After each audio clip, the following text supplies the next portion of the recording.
प्रमुख आमच्या कुटुंबाचे सदस्य असल्याप्रमाणेच आम्हाला नेहमी वाटत राहिलं अशी सन्माननीय उद्धवजी ठाकरे साहेब. आपल्याला माहिती आहे की पूर परिस्थिती निर्माण झाल्याच्या नंतर जी पूर परिस्थिती न भूतो न भविष्यती त्या पुराच्या पाण्यामुळे शेतकऱ्यांची झालेली अवस्था, शेतीची झालेली बिकट परिस्थिती, गाळानं भरलेल्या विहिरी, खरडून गेलेल्या जमिनी, वाहून गेलेली जनावरं आणि अशा घरात साचलेला पाण्याचा चिखल, ही सगळी परिस्थिती आदरणीय उद्धवजी ठाकरे साहेब स्वतः कुटुंब प्रमुख म्हणून त्या ठिकाणी आले, स्वतः बघितली आणि त्याच्या बाबतीत साहेबांनी विनंती केली होती सरकारला की ह्या शेतकऱ्याला जर आता वाचवायचं असेल तर किमान एका हेक्टरला 50,000 रुपयाची मदत आणि त्याचबरोबर जे वचन तुम्ही विधानसभेच्या निवडणुकीच्या पूर्वी दिलं होतं की शेतकऱ्याचा सातबारा आम्ही कोरा करू, ही संपूर्ण कर्जमाफी त्या ठिकाणी द्यावी, ही प्रमुख मागणी घेऊन आदरणीय उद्धवजी त्या ठिकाणी सरकारला विनंती केली होती. पण आज सरकारनं 31,800 कोटीच्या पॅकेजच्या बाबतीत घोषणा केली. या 31,800 कोटीच्या पॅकेजपैकी प्रत्यक्षात तुमच्या खात्यावर किती पडले? तू काहीच नाही. अजून 70% लोकांच्या खात्यावर पैसे जमा नाहीत. आणि मगाशी दानवे साहेबांनी दाखवलं की एका शेतकऱ्याच्या नावावर किती रुपये जमा झाले असते, जरा अंदाज बांधा बरं. अरे अरे लय जास्त झालं. 6 रुपये जमा झाले. 6 रुपये. हो बाई, 6 रुपये. राजा उदार झाला न हाती, मला वाटतं भोपळा सुद्धा यायचा नाही. ही अवस्था बांधवानो, त्या 31,800 कोटी रुपयाच्या पॅकेजचं किती दुरावस्था आहे. मला तुम्हाला सगळ्याला विचारायचे की ज्याची विहीर बुजली गेली होती त्याला 30,000 रुपये होते, किती जणांना मिळाले? हात वर करा बरं. ज्याची जमीन खरडून गेली होती त्याला 3.5 लाख रुपये त्या ठिकाणी मिळणार होते, किती जणांना मिळाले? आणि आज उद्धवजी साहेब स्वतः शेतकऱ्याची भावना समजून घेण्यासाठी, नेमकं पदरात काय पडलंय हे समजून घेण्यासाठी जेव्हा तुमच्यात आले तेव्हा साहेबांवर टीका करणाऱ्या मंडळींना मला एवढंच विचारायचंय की निवडणुकीसाठी लोकांचा वापर कोण करतंय आणि निवडणूक नसताना त्या खुर्चीत मुख्यमंत्री म्हणून बसल्याच्या नंतर आदरणीय उद्धवजींनी कुठलाही निकष, अटी आणि कुठलाही अभ्यास न करता या शेतकऱ्याला 2 लाख रुपयाची कर्जमाफी एका अंगठ्यावर दिलती का नाही? हो, दिलती का? तेव्हा कोणची निवडणूक होती? आज त्याच मंडळींना मला विचारायचंय की निवडणुकीच्या आधी तुम्ही दिवाळीला आनंदाचा शिधा दिला आणि निवडणूक झाल्याच्या नंतर आम्हाला हायब्रिड आलं का नाही? तांदूळ कसा आहे, ती जनावर तर खातेली का? म्हणजे निवडणुकीच्या आधी आनंदाचा शिधा, निवडणूक झाली की हायब्रिड. तुम्हाला मला विचारायचंय, निवडणुकीच्या पूर्वी तुम्ही शेतकऱ्याला वचन दिलं की तुमचा सातबारा आम्ही काय करू, आणि निवडणूक झाल्यावर आता अभ्यास. ही सगळं सरकारचं आपण अतिशय जवळून बघितलंय. साहेब, मगाशी मी एक विचार केला की केंद्रातल्या सरकारनं उद्योगपतीचं 17 लाख कोटी रुपयाचं कर्ज माफ केलंय. किती लाख कोटीचं? एकदाच एनडीएच्या काळात 75,000 कोटी रुपयात अख्ख्या देशातलं शेतकऱ्याचं कर्ज काय झालं? माफ झालं. मला सांगा, 17 लाख कोटीमध्ये आपल्या संबंध देशातल्या शेतकऱ्याचं कर्ज 22 वेळेस माफ झालं असतं. किती वेळेस? पण ह्या पटुशांनी एकदा तरी माफ केलं का? ही परिस्थिती आहे. आज मला तुमच्या सगळ्या शेतकऱ्यांना विचारायचंय, सोयाबीन काय थोडं बहुत काढलंय ते आता घरी ठेवलंय का आडतीला घातलो? काय भावानं ऐकलं? 3200, 3800. कुठलं हमीभाव खरेदी केंद्र होतं का? आता माल शेतकऱ्याकडचा सगळा आता हमीभाव खरेदी केंद्रात कुणाचा माल जाईल? ही अवस्था आहे, ही परिस्थिती आहे. मला तुमच्या सगळ्यांना विचारायचंय, ह्याच सोयाबीनचा भाव आपण 11,000 रुपये क्विंटलनं विकले, आठवते का? तीच सोयाबीन आज 3800 आणि 3200 विकायची पाळी का आली हो?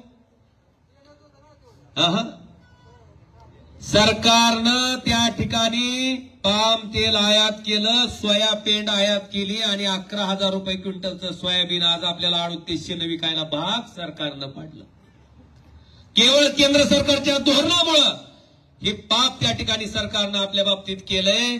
उद्धवजी नेहमी मागाशी भाषणात म्हणले की आमचा शेतकरी तुमच्याकडे भीक मागायला आला नसता जर आज आमचं सोयाबीन तुम्ही डीओसी आयात केली नसती, तुम्ही सोयाबीन आयात केली नसती, तुम्ही पाम तेलवरचं जर आयात शुल्क कपात केलं नसतं आणि सोयाबीन 11,000 रुपये क्विंटलनं जर विकलं गेलं असतं तर आमचा शेतकरी गेला असता का कोणाच्या दारात कर्जमाफी द्या म्हणून? केवळ शेतकऱ्याला मारणारी धोरणं आणायची आणि शेतकरी संपवायचा. आज मला आपल्या सगळ्याला कळकळीची विनंती करायची की फक्त निवडणुकीपुरतं लोकांचा वापर करून घेणारी ही मंडळी आहेत आणि आम्हाला अपेक्षा आहेत त्या फक्त पक्षप्रमुख उद्धवजी ठाकरे साहेबांकडनं. कारण साहेब तुम्ही आम्हाला कायमस्वरूपी आमच्या कुटुंबातले एक सदस्य म्हणून त्या ठिकाणी वाटता आणि तो मान तो बहुमान आम्ही कायमस्वरूपी तुमच्या पाठीमागं उभा केलाय. निश्चितपणे जोपर्यंत हे सरकार शेतकऱ्याच्या बाबतीत निर्णय घेत नाहीत तोपर्यंत आदरणीय उद्धवजी ठाकरे साहेब त्या ठिकाणी लढा देणार आहेत आणि आपण सगळ्यांनी त्यांच्या पाठीमागं पूर्ण ताकदीनिशी उभा राहायचंय. राहणार का नाही? धन्यवाद. माझ्यानंतर या तालुक्याचे लोकप्रिय आमदार सन्माननीय या ठिकाणी महाराष्ट्र राज्याचे माजी मुख्यमंत्री आदरणीय उद्धवजी ठाकरे साहेब, शेतकऱ्यांचे कैवारी आणि महाराष्ट्राचा बुलंद आवाज, या ठिकाणी शेतकऱ्यांची जी काही व्यथा आहे, जी काही कथा आहे ते ऐकण्यासाठी आज आपल्याबरोबर संवाद साधण्यासाठी या ठिकाणी उपस्थित आहेत. तर ठाकरे साहेब, मी तुम्हाला सांगतो, या सरकारनं पोकळ आश्वासन जे काही घोळ केला आणि झोळ केला, अनुदान जाहीर करून आकडा फुगविला आणि देताना 8.5 कोणाला 4.5. मला साहेब 2 हेक्टर जमीन आहे सोयाबीनची, 1 हेक्टर कांदा आहे आणि मी दादाला काल दाखवलं, माझ्या खात्यावर पडले फक्त 4,080 रुपये. म्हणजे अशी परिस्थिती, प्रत्येक महाराष्ट्रामध्ये रक्कम दाखवली 1 आणि दिलं 1, प्रत्यक्षामध्ये वस्तुस्थिती ही. तर या भाजप सरकारनं, युती सरकारनं या शेतकऱ्यांच्या हातावरती तुरी ठेवलेल्या आहेत. तर या ठिकाणी आम्ही ज्या काही तुरी ठेवलेल्या आहेत ते आमचं तुरीचं पीक साहेब वांबाळून गेलं आहे. म्हणून ते प्रतीक म्हणून एका शेतकऱ्याच्या हातामधून आम्ही तुम्हाला ते प्रतीक म्हणून तुरीची पेंडी देत आहोत. तुम्ही तिकडे पोच करा. म्हणून फक्त तुम्हाला विनंती की तुम्ही ती पेंडी स्वीकारा आणि मंत्रालयामध्ये ते भारतीय जनता पक्षाला आणि युतीच्या सरकारला पोच करा, ही विनंती करतो.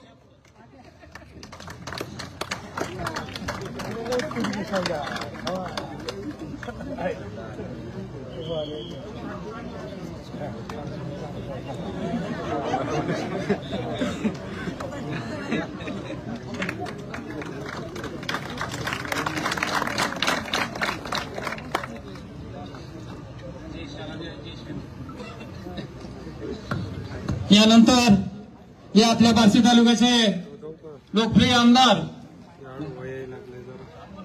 आदरणीय दिलीपराजे सोपल साहेब आपले या ठिकाणी विचार व्यक्त करतील, त्यांनी ते करावे अशी मी विनंती करतो.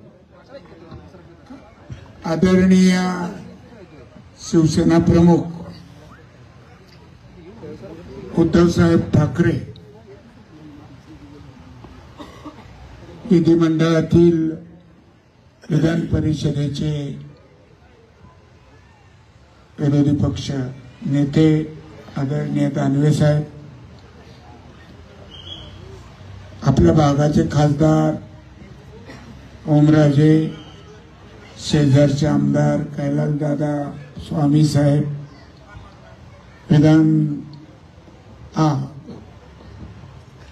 माझे जुने सहकारी 90-95 2 टर्म मिळून काढले ते आदरणीय माजी मंत्री माजी खासदार खैरे साहेब, त्याचबरोबर विधान परिषदेचे आमदार मिलिंदजी नार्वेकर साहेब, अजय दासरी साहेब, संभाजीराजे शिंदे साहेब, महिला आघाडीच्या सोलापूरच्या जगदाळेताई,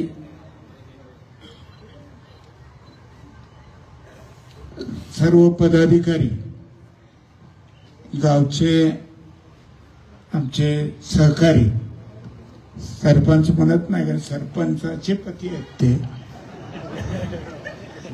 त्यामुळे सारखं त्यांच्या तोंडी उप जास्त येत होता. पत्नी सरपंच असल्यामुळे घरात आता ते उप झालेले आहे.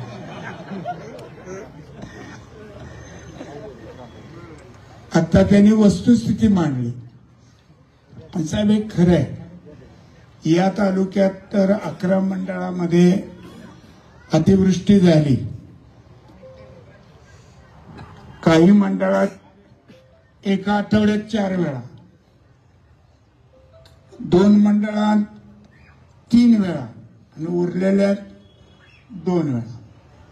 अशा पद्धतीनं भरपूर पाऊस आणि त्यामुळं सातत्यानं आठवडाभर अतिवृष्टी असल्यामुळे शेतातलं पाणी 8-8 दिवस नदीकडे ओढ्याकडे जाऊ शकलं नाही, कारण तिथं मुळातच प्रवाह मोठ्या प्रमाणात होता.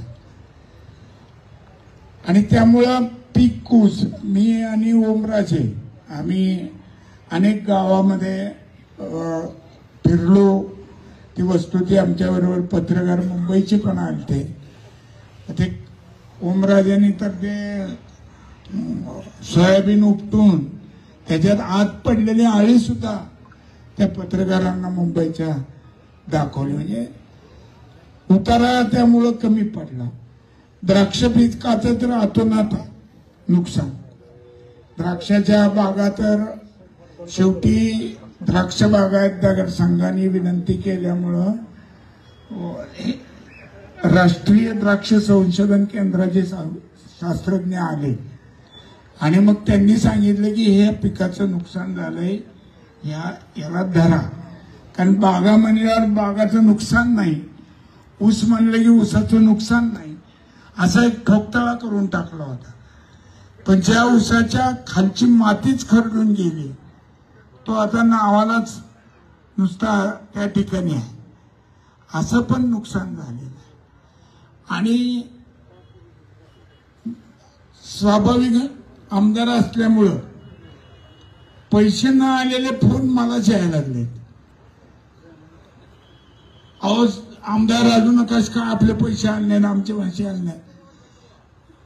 आता मी सांगितलं की वाट बघा, नाही आले तर आम्ही भांडायला आहेच आता अधिवेशनात.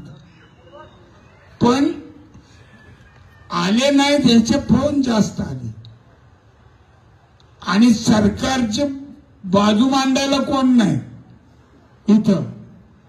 मीच उलट लोकांचं समाधान करायला लागलो की थांबा, येईल. शेवटी माणूस आशेवर जगतो. नुकसान भरपाई मिळेल या आशेपोटी सांगितले 10,000. नाही ते आधी द्यायचे 10,000 किती आले ताई?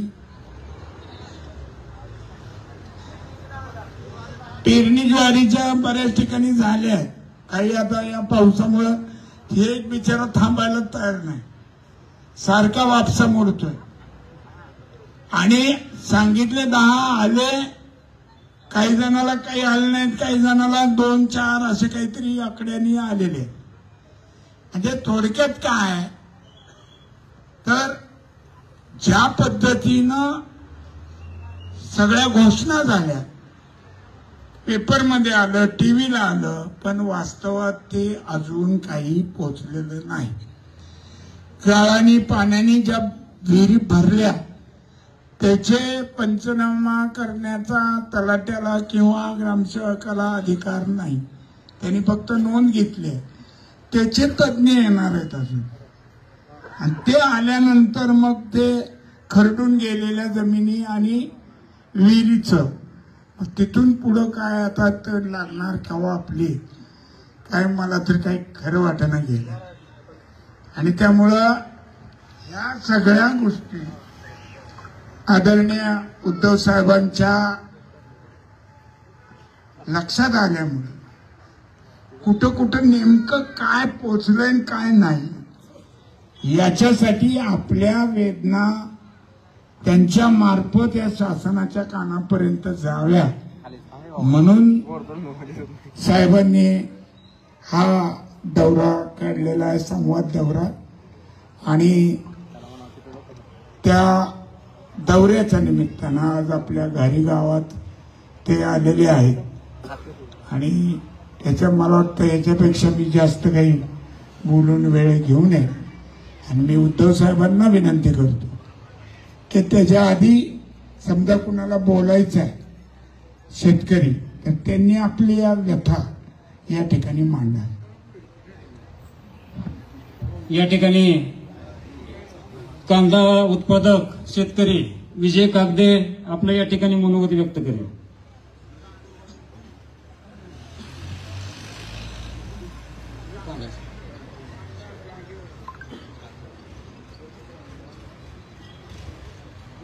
मी 20 जूनला 2 एकर कांदा लावला होता. 20 जूनला 2 एकर कांदा लावला होता. त्याला 10 ते 12 वेळेस मी पंप त्याला फवारणी केली. 10 ते 12 वेळेस फवारणी केली असता त्याला आतापर्यंत माझा 60 ते 70 हजार रुपये खर्च झाला.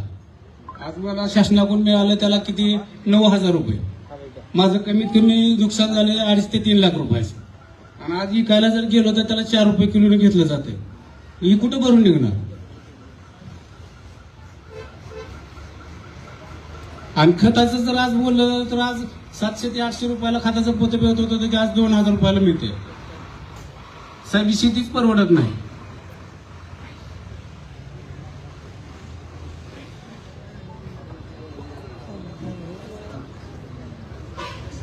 सोयाबीनच्या बाबतीत बी तसंच आहे. आज 3200 ते 3600 रुपयानं सोयाबीन विकलं जाते. आज शेतकऱ्यांनी खर्च झाला होता भरपूर. सगळ्याला कुणाला खर्च दिवायला पैसे नव्हतं, काय नव्हतं म्हणून ते साहेब सोयाबीनला एकरी कमी कमी 30 ते 35 हजार रुपये खर्च होते काढणीपर्यंत. आता मिळताना कमीत कमी 2 ते 2.5 हजार रुपये मिळाले शासनाकडनं. 2 ते 2.5 हजार रुपये एकरी. उतारा 6 कट्टे निघाले म्हणजे 3 क्विंटल निघाला. आणि 3200 ते 3400 लय झालं 3600 रुपयाने विकलं गेलं. आणि ते बी डॅमेज झालेलं होतं. हमी भाव 5100 रुपये आहे. 5100 रुपये हमी भाव आहे शासनाचा. तर शासनानं कुठेही आता चालू केलेलं नाही. आपल्यापाशी कुणापाशी शेतकऱ्यापाशी ठेवलं बी नाही, राहिलं बी नाही. शेतकऱ्यांनी सगळं परिस्थितीनुसार विकलं गेलं.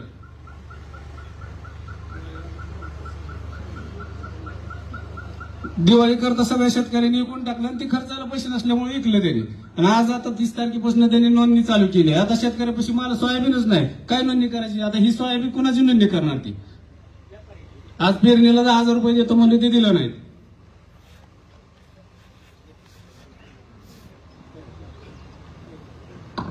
यानंतर अण्णा साळुंखे शेतकरी हे आपलं मत मांडलं. माझ्याकडे कांदा आहे जवळ 1 एकर. त्याचा आतापासून खर्च झालाय माझा 50,000 रुपये. 50,000 रुपये खर्च झालाय माझ्या शेतात आताशी 1 एकर कांद्याला. त्या कांदा सगळा पावसामुळे पीळ पडतात. मी रोज फवारते वारंवार. पांगरीच्या बाबा शिंदे त्यांच्यातून औषध आणतोय रोज. दिसाड फवारतोय. कवा मी येऊन बघा शेतात माझ्या काय परिस्थिती आहे. जवळजवळ 2 महिन्याचा कांदा झालाय. त्याला खत टाकलंय, सगळं वाकडं पिळाने गेलंय. मी टेन्शन मध्ये काय करावं मला कळायला गेले. त्याच्यामुळे म्हणलं आता इथं आले तर इथं आपली थोडं मनोगत व्यक्त करावं म्हणून बोलतोय 4 शब्द एवढे. यानंतर काही दिलेलं नाही. 2-5 हजार रुपये दिलेत फक्त. काय त्याचं यायचंय आता. 1 एकर शेती आहे मला फक्त. कधीच मला तर आजपासून मिळालेलं नाही. आता मिळाले ती बी 2,000 रुपये काय आलेत फक्त खात्यावर वाल्याचे. पगार नाही, काय नाही कशाची. यानंतर बबलू फिसके 2 मिनिटांमध्ये आपलं जे काय मत आहे, जे काय व्यथा आहे त्या सांगा. नमस्कार. मी सोयाबीन आणि तूर उत्पादक शेतकरी आहे. युवा शेतकरी म्हणून आज मी रोवतोय. दूध उत्पादकही आहे. पण ह्या सरकारच्या योजनेमुळे ना दुधाला भाव आहे ना सोयाबीनला भाव आहे. आजची परिस्थिती बघायला गेली साहेब तर सोयाबीन अगदी असं निळं झालंय. त्याच्यामध्ये आळ्या झाल्या दादा. आणि त्यातल्या तुरीची तर अशी परिस्थिती आता ही थोडी चांगली आहे. माझ्यापाशी जर तुम्ही आता बघायला आले का पूर्ण वाळून गेले. म्हणजे आता मागायचं कुणाकडं आणि राहिलेलं इकायचं कुणाकडं हा मी प्रश्न. कारण हमी भाव दिला एक, आमच्यापर्यंत काय पोचलंच नाही. ते म्हणतात ना की फक्त गाजर दाखवले, तसा प्रकार आम्हाला दाखवण्यात येतो साहेब सारखं. सोयाबीनचं तसंच झालंय, तुरीचं काय होईल काय माहित नाही, कांद्याची व्यथा आम्ही तेच मांडतोय, दुधाचंही आमचं तेच चालू आहे. आज माझ्याकडे साहेब 4 गायी आहेत. गाईचं दूध चांगलं निघतंय, आम्ही मेहनती करतोय, युवा शेतकरी म्हणून मिरवतोय. पण शासन कुठेतरी अनुदान देईल आणि दुधाच्या भावात वाढ होईल, पण ते कुठेतरी भेसळीचं काहीतरी कारण येतं आणि ते आमच्या पोटावर पुन्हा पाय दिला जातो. फक्त आम्हाला दूध काढून मिळतंय काहीतरी राहतं खाली शेण, दुसरं आमच्या पदरात काही पडत नाही. आता ह्याकडे आम्ही तुमच्याकडे एक अपेक्षा घेऊन बघतोय की काहीतरी शासनाकडे तुम्ही भांडावं, आमचं व्यथा मांडावी आणि आम्हाला कुठेतरी न्याय मिळवून द्यावा. धन्यवाद.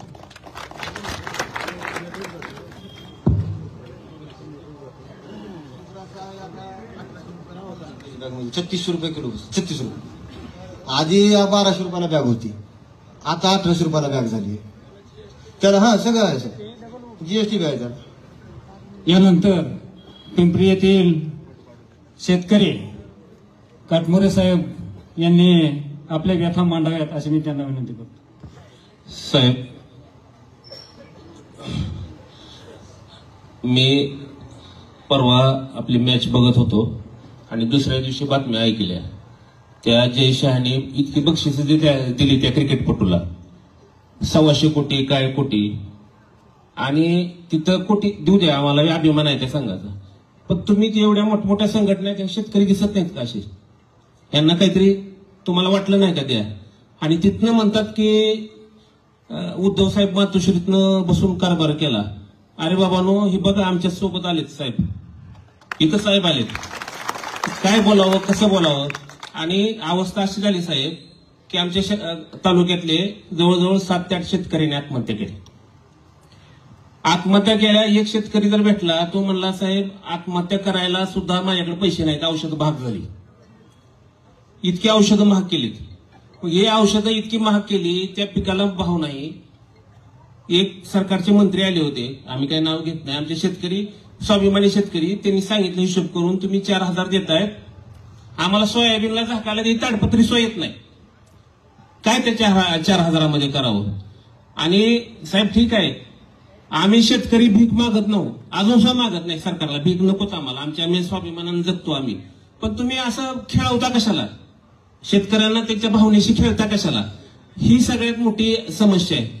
आणि मी एक ठीक आहे शेतकऱ्यांचा असू द्या, पण साहेब मी तुमचं 100 वेळा आभार मानेन की तुम्ही जे हे लोक तुमची निवडलेत, सोपल साहेब किंवा ओमराजे, हे रसायन असे भयान आहेत की आमच्या गावाकडे नदी मोठी प्रवाह केला होता.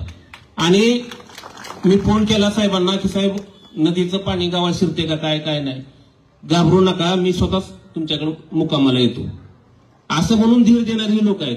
आमच्या पाण्यात जाऊन शेतकऱ्यांना बाहेर काढणारे ओमराजे आहेत. म्हणजे तुम्ही निवडलेली लोक, याचा सार्थ अभिमान आम्हाला आहे. आणि मी एवढंच सांगतो की साहेब की हे शेतकऱ्यांना फुल नाही फुलाची पाकळी जी भेटली, आता जे काय असेल ते किमान हे 6 रुपये ते तुमच्याच आवाजामुळे भेटलेले आहेत. याबद्दल मी आभार मानतो आणि थांबतो. यानंतर ठाकरे साहेबांचे यांची परवानगी घेऊन मी आदरणीय सचिनजी अहिर साहेब आणि मिलिंदजी नार्वेकर साहेब हे राहतात मुंबईत. जसे गहार उडते आकाशी तिचे चित्त पिलापाशी, सोपल साहेबांच्या विनंतीला मान देऊन ते साहेब आमच्या घारीमध्ये नागनाथ तीर्थक्षेत्र हे अतिशय प्रसिद्ध तीर्थक्षेत्र आहे. या ठिकाणी आम्हाला जरा रस्त्याचा प्रॉब्लेम होता मंदिरापर्यंत जाण्यासाठी, परंतु सोपल साहेबांना मागणी केली आणि तात्काळ सचिन अहिर साहेबांनी 10 लाख रुपये दिले आणि आत्ताच नार्वेकर साहेबांनी आमच्या घारीसाठी 20 लाख रुपये दिलेले. तर मी सोपल साहेबांच्या वतीनं आणि घारी ग्रामस्थांच्या वतीनं त्यांचा आभार मानतो. यानंतर या महाराष्ट्राचे लाडके माजी मुख्यमंत्री, महाराष्ट्राचा बुलंद आवाज, शेतकऱ्यांचे कैवारी आणि जनसामान्याचा आधारवड आपले उद्धवजी ठाकरे साहेब यांनी आपलं मनोगत व्यक्त करावं अशी मी त्यांना विनंती करतो. उपस्थित सर्व शेतकरी दादांनो आणि ताई पण आहेत, आज मी भाषण नाही करायला आलो, तुमच्या व्यथा ऐकायला आलोय. तुमच्या व्यथा मला माहित नाही अशातला भाग नाही, पण जेव्हा आपत्ती आली त्या आपत्तीमध्ये तुम्ही कसे झुंजत होता ही दृश्य मी टीव्ही चॅनलच्या माध्यमातून बघितलेली आहेत. मग ओमदादा होता, सोपल साहेब, कैलास, प्रवीण स्वामी सगळेच, आणि तुम्ही सुद्धा जीवाची बाजी लावून त्या नैसर्गिक आपत्तीशी लढलात. नैसर्गिक आपत्तीशी लढलात म्हणजे आसमानी संकटाशी लढलात, आता सुलतानी संकटाशी लढायचे, आणि ते त्याहीपेक्षा कठीण वाटायला लागलं. आता मी तुमच्या व्यथा ऐकायला आलोय म्हटल्यानंतर आज मुख्यमंत्री बोललेत माझ्यावर की उद्धव ठाकरे या निमित्ताने घराबाहेर पडले. मी मुख्यमंत्र्यांना सांगतो की अहो तुम्ही घराकडे दुर्लक्ष करू नका. नाही म्हणजे महाराष्ट्राचा शेतकरी आज आक्रोश करतोय आणि तुम्ही बिहारमध्ये प्रचाराला जाताय, बरोबर ना? म्हणजे घर सोडून सगळं भटकताय, दुनियादारी चाललेली आहे. अरे घरचं बघा ना, घरचा माणूस ज्याने तुम्हाला निवडून दिलं, मतचोरी करून का होईना, पण ज्या राज्याचे तुम्ही मुख्यमंत्री झालात त्या राज्यातला अन्नदाता आज टाहो फोडतोय आणि तुम्ही त्याची गाराणी मी तुमच्या कानावर म्हणजे जगासमोर आणल्यानंतर म्हणताय की उद्धव ठाकरे टोमणे मारतायत. कर्जमुक्ती झाली पाहिजे की नाही? आता हा काय टोमणा आहे? हेक्टरी 50,000 रुपये मिळाले पाहिजेत की नाही? हा काय टोमणा आहे? हा, उद्धव ठाकरे म्हणजे नुसते टोमणा मारतात, विकासाचं बोलतच नाही. तुम्ही या आणि यांच्याशी बोला ना. विकास म्हणजे नेमकं काय ते या शेतकऱ्याला माझ्या सांगा. खरडून गेलेली जमीन आहे ना, कोणाकोणाची गेली इकडे खरडून गेलेली जमीन आहे ना. चिंता करू नका, तुमच्या गावात मी उड्डाणपूल बांधेन. अरे टाळ्या वाजवा, विकासाचं बोलतोय मी. हा, गुरंढोरं जनावरं वाहून गेलेत कोणाची इकडे? हा, तुमच्याकडे मी टीव्ही टॉवर बांधेन. अरे टाळ्या वाजवा. काय म्हणजे ह्या मुख्यमंत्र्याला करायचं काय याचं? जिकडे जगायचं कसं? आता झालं किती शेतकऱ्यांनी आत्महत्या केल्या. त्या शेतकऱ्यांसमोर जर का मी विकास घेऊन गेलो असतो, कसं काय काय काय तोंडाने तुम्ही माझ्या शेतकऱ्याला सांगताय की सगळं त्याचं जीवन उद्ध्वस्त झालंय आणि विकासाच्या गप्पा करताय. कोरोनाच्या काळामध्ये राज्याचं अर्थचक्र जर कोणी चालवलं असेल तर तुम्ही चालवलं, कारण बाकीचे सगळ्यांना वर्क फ्रॉम होम होतं. तुम्ही वर्क फ्रॉम होम केलं असतं तर काय झालं असतं? शेत पिकलं असतं, पीक लागलं असतं हाती. मग अशा शेतकऱ्याची थट्टा करताय आणि त्यांची गाराणी मी ऐकतोय. ती गाराणी आता हे तुरी विरी सगळ्या घेऊन जाणार मी तिकडे, विधिमंडळामध्ये काय सोडणार नाही. पण ज्या शेतकऱ्यांच्या व्यथा मला माहितीये, सरकारला माहितीये, सगळं दिसतंय, डोळ्या देखत दिसतंय, तरी अभ्यास समिती, परदेशी समिती, म्हणजे संकट आहे माझ्या स्वदेशीवरती आणि ह्यांची समिती येणार परदेशी. परदेशी नाव या म्हणून मी गंमत करतो, नाही तर लोक म्हणतील पुन्हा त्याच्यावरनं मुख्यमंत्री बोलतील यार तेही सुद्धा कळत नाही. कसला अभ्यास करताय? मी जी काय कर्जमुक्ती केली होती, काय अभ्यास केला होता? हा, आणि कर्जमुक्ती करणं म्हणजे काय उपकार नाही करत. आता दादा तुम्हाला जर का विचारलं तुम्हाला कर्जमुक्ती पाहिजे का तुमच्या मेहनतीला भाव पाहिजे, विषय सोपा आहे. मेहनतीला भाव द्या. आज जो सोयाबीनचा हिशोब सांगितला, उत्पादन खर्च एवढा येतो आणि आता तुम्ही म्हणजे सरकार उपकार केल्यासारखे जे काही टाकतायत चिंचोके आणि वरती अजित पवार म्हणतायत, तेच सांगतोय अजित पवार, तेच सांगतोय. अजित पवार सांगतायत की दरवेळेला तुम्हाला फुकट कशाला पाहिजे? नकोय आम्हाला फुकट, पण आमचं आयुष्य फुकट चाललंय, त्याची दाद आम्ही तुमच्याकडे मागतोय. मोठ्या बोलायला काय जाते? प्रत्येक वेळेला ते दिलीपराव ते नेहमी उपच असतात. त्याला कोणतरी आशीर्वाद दिलाय, अखंड उपमुख्यमंत्री भव. जरी कोणाचंही सरकार असतं ते उप कोण? हे उप. तर हे असे उप हे सांगतात आम्हाला, म्हणजे काही हे आणि वाटेल ते करायचं आणि पुन्हा जाऊन खुर्चीवरती बसायचं आणि शेतकऱ्यांना सल्ले द्यायचे. प्रत्येक वेळेला फुकट काय पाहिजे? जरा हातपाय हलवा. म्हणून मी त्यांना म्हटलं की शेतकरी हातपाय हलवतोय, तुम्ही पण हलवा जरा. म्हणजे सही करायला हात हलवणार कर्जमुक्तीचा. पण हे सरकार दगाबाज आहे. मी का म्हणतोय? का आम्ही दगाबाज म्हणतोय? केवळ विरोधी पक्षात आहे म्हणून नाही म्हणत. तर अजित पवारच म्हणाले की आम्हाला जिंकायचं होतं म्हणून आम्ही सांगितलं आम्ही कर्जमुक्त करू. फसलात ना तुम्ही. लाडक्या बहिणी, आता इकडे महिला आहेत तुमच्या घरात सुद्धा, ताई माई अक्का सगळ्या आहेत. हा, किती जणींना मिळतात 1500 रुपये? मिळत असतील, मिळतात, मी नाही म्हणत नाही. जे आहे ते आहे. ते मी नाकारत नाही, पण 1500 रुपयांनी आत्ताचं जे सगळं उद्ध्वस्त झालंय ते सावरलं जातंय का? बरं, निवडणुकीच्या वेळेला सगळ्यांना सरसकट 1500 रुपये दिले होते. आता काय करतायत? कुटुंबातील दोघींना मिळणार. बरोबर. म्हणजे मी सकाळी असंच म्हटलं की आपले मोहनराव भागवत, RSSचे सरसंघचालक दिलीपराव, ते सांगतायत की कुटुंब वाढवा. आणि ज्या कुटुंबामध्ये, नाही, मी हसण्याची गोष्ट नाही, ही गंभीर गोष्ट आहे. ज्या कुटुंबामध्ये एकत्रित कुटुंब आहे, आई आहे, 2-3 मुली आहेत, सासू आहेत, समजा 2 सुना आहेत, अशा कुटुंबामध्ये तुम्ही दोघी दीडींना देणार म्हणजे कुटुंबामध्ये भांडण नाही लागणार. आणि ते कोणाला द्यायचं ही जबाबदारी कुटुंब प्रमुखावर, म्हणजे भांडण लावणारा तू, मी नाही. हे असे दळबद्री यांच्या या योजना. म्हणजे अधिकाऱ्याचं जाहीर सगळी मतं घ्यायची, जिंकण्यासाठी वाटेल ते करायचं. मागे असंच सगळं झालं होतं. बरं, वीज बिल माफ करणार, कृषी पंपाचं वीज बिल माफ झालं असेल, झालंय का रे? नाही झालं असेल तर हो सांगा, उगाच खोटं नाही बोलायचं. मग कुठे गेलं ते वीज बिल माफीची घोषणा? बरं, काही ठिकाणी समजा कृषी पंपाचं वीज बिल माफ झालं असेल, वीज येत असेल, पण जमीन खरडून गेले, काय लावायचं पंप? कुठे लावणार पंप? म्हणजे जमीन खरडून गेले पण वीज बिल माफ आहे की नाही? अरे करू काय? डोका आपतो पंपावर. पीक विम्याचे पैसे किती जणांना मिळाले? काहीच नाही मिळाले. म्हणजे ही सगळी थापी पाहिजे, म्हणून हे दगाबाज सरकार आहे. विम्याचे पैसे नाहीयेत, नुकसान भरपाईचे पैसे नाहीयेत, कर्जमुक्तीचे पैसे नाहीयेत. ज्यांची जमीन खरडून गेली त्यांना 3.5 लाख रुपये देणार. मी जाहीर केलं होतं, मोर्चा आपला काढला होता छत्रपती संभाजीनगरात.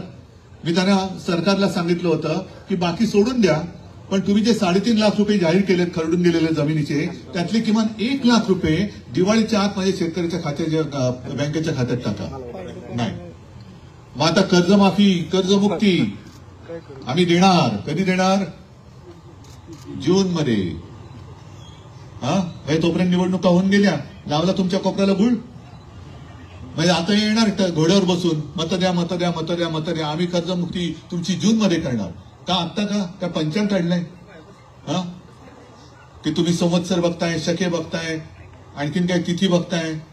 आता का नाही करणार? कारण आता कर्जमुक्ती केली तर बँकांचा फायदा होईल. मग मला सांगा, तुम्ही सगळेजण इकडे बसल्यात, ओम नरा, तू कैला जरा, सगळे मला सांगा, बँकांचा फायदा न होता कर्जमुक्ती तरतब कशी हो? तुम्ही बँकेकडनं कर्ज घेतले ना, मग त्या बँकेच्या खात्यात बँकेचं कर्ज जे काय तुम्ही उचलले ते परत दिलं तर तो बँकेचा फायदा आत्ता केला तर होणार, तर जून मध्ये कसा नाही होणार? काय वाटेल ते सांगते. मी एवढं काय शेतकरी माझा भोळा आहे, पण शेतकरी मूर्ख नाहीये. शेतकरी साधा आहे, प्रामाणिक आहे.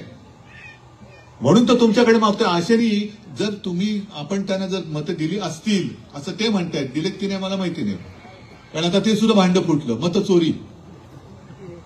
राहुल गांधीने काढलंय, आदित्यने पण तेच काढलं. आज राहुल गांधीने एक प्रेस कॉन्फरन्स घेतली, मी बघितलेली नाही, आता गेल्यानंतर बघणार. तुम्ही पाहिली का कोणी? पाहिली ना? त्याच्यामध्ये एक गोष्ट त्यांनी दाखवली, एका महिलेचं नाव 22 वेळा नोंदलं गेलेलं आहे. तुमच्या बार्शीतलीच होती वाटतं ती. का हो दिलीपराव? आमदाराच्या शिफारसीने नोंदली नाही ना? कोणत्या गावची महिला होती माहितीये का तुम्हाला? ब्राझील. म्हणजे आता मला अशी शंका यायला लागले की दुबार नोंदणी आपण जी म्हणतोय ती भाजपने पण केली की काय? की बीजेपी म्हणजे काय? इकडे असेल तर भारतीय जनता पक्ष आणि तिकडे गेल्यावरती ब्राझिलियन जनता पक्ष. बीजेपी. हे असे सगळे मतचोरी म्हणजे दरोडा टाकतायत, खोटी आश्वासनं करतायत. हे दगाबाज सरकार आहे आणि दगाबाजाशी दगानेच वागायला पाहिजे, दगाबाजाशी दगाबाजीच केली पाहिजे. आता हे सगळं घेऊन आले तुम्ही, आम्ही जाणार, हे विधिमंडळात मांडणार. पण लढणार म्हणजे काय लढणार? आम्ही तर लढतो आहोत, तुमच्यासाठी लढतो आहोत. तुम्ही साथ सोबत आहात म्हणून लढतो आहोत.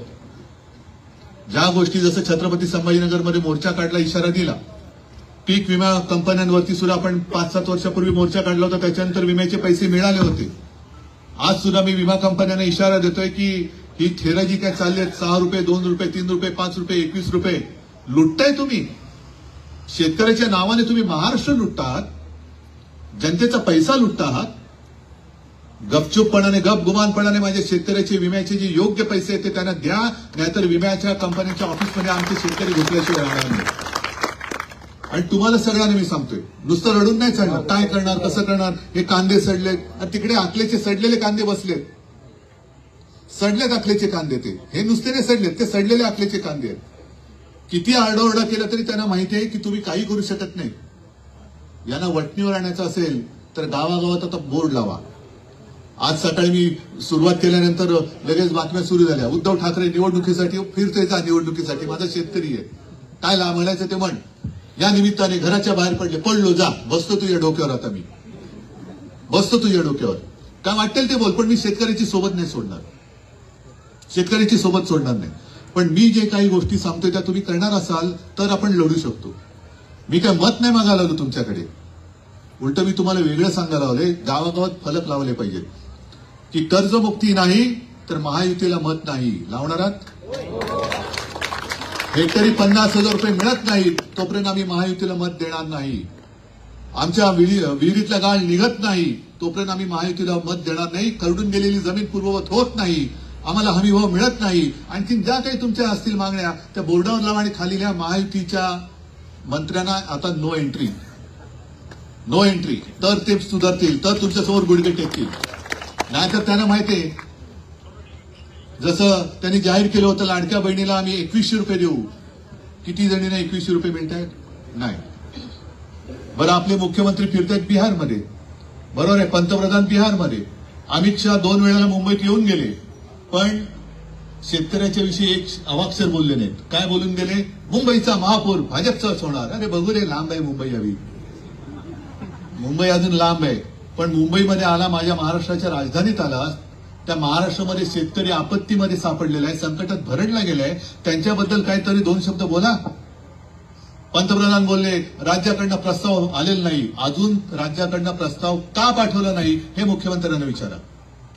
केंद्राचं पथक आलं तुमच्या गावात? कारण 2-3 दिवस आज फिरतंय, पण 2-3 दिवसाचा दौरा. 3 दिवसामध्ये काय मराठवाडा फिरणार आहे? किती मराठवाडा फिरणार? बरं, आता फिरणार काय, बघणार काय? आज मी निघताना सकाळी मुंबईत फोटो पाहिले, टॉर्च लावून रात्रीचे बघतायत नुकसान किती झालं. रात्रीचं काय बघताय तुम्ही? दिवसाचं बघा ना. हा, हो, ते दाखवा त्यांना रात्रीचं नेऊन. रात्रीचा ऊस कसा वाहून गेलं ते दाखवा. अरे काय म्हणजे थट्टा, चहू बाजूनी थट्टा करताय. आणि जरा काय तुमच्याबद्दल बोललं तर उद्धव ठाकरे टोमणे मारतोय. नाही, हे आता यांची थोतांड बस करायला पाहिजे. या सरकार मत चोरी करून आलेलं आहे. नाहीतर मला खात्री आहे, जो महाराष्ट्र मला कुटुंबातला एक मानतो तो महाराष्ट्र दगाफटका करूच शकत नाही, करूच शकत नाही.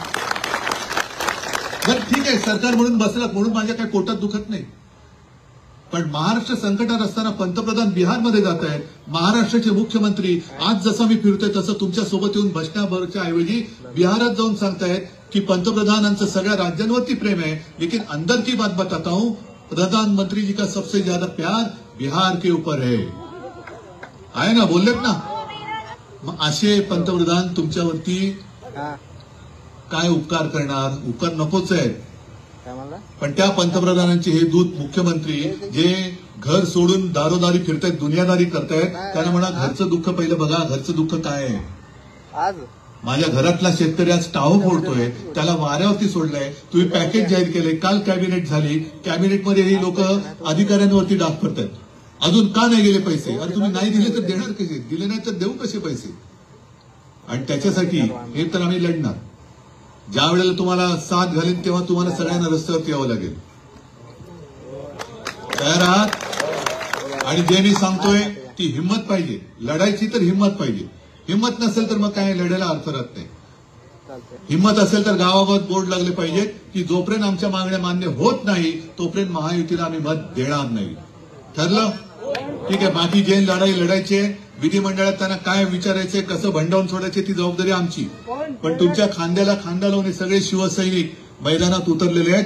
तुम्ही कुठे आता कच खाऊ नका आणि सगळ्यांना सांगा, गावागावात जाऊन सांगा, कोणी खचून जाऊ नका, आत्महत्येचा विचार कोणी मनात येऊ देऊ नका.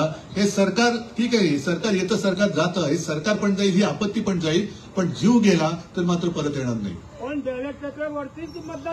करू, सगळ्या गोष्टी करू, सगळ्या गोष्टी करू, सगळ्या गोष्टी करूया आपण एक एक एक करत. पण जोपर्यंत सरकारला आपण गुडघे टेकायला लावत नाही तोपर्यंत काही होणार नाही. आणि त्याच्यासाठी आज मी आलो होतो. तुम्ही बोलताय, सगळे उत्तम बोलताय. हेच धाडस सरकारसमोर बोलताना दाखवलं पाहिजे. ज्या गोष्टी तुम्ही मला आपुलकीने मला सांगताय हे सगळं त्यांना सांगायला पाहिजे. आम्ही तर दाखवणार, पण तुम्ही सुद्धा दाखवायला पाहिजे. ठीक आहे, सगळ्यांना धन्यवाद देतो. सगळ्यांना एक मिनिट, मी पहिलं भाषण करायचं म्हणजे बोलायचं थांबतो, मग तुम्ही बोला. सगळ्यांना धन्यवाद देतो. जय हिंद, जय महाराष्ट्र. दादा बोला.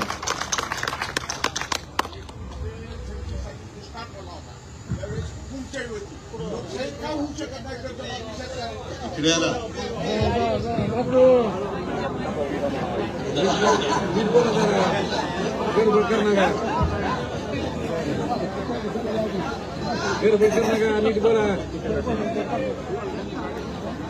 एकोणीसशे 36 साली महादुष्काळ पडला होता. त्या टायमाला हुकुमशाही होती. मग कर्जमाफी लोकशाहीत काय होऊ शकत नाही एवढे बोलले.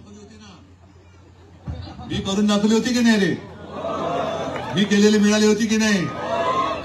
ठीक आहे. हा, सगळ्यांना धन्यवाद देतो. आज या ठिकाणी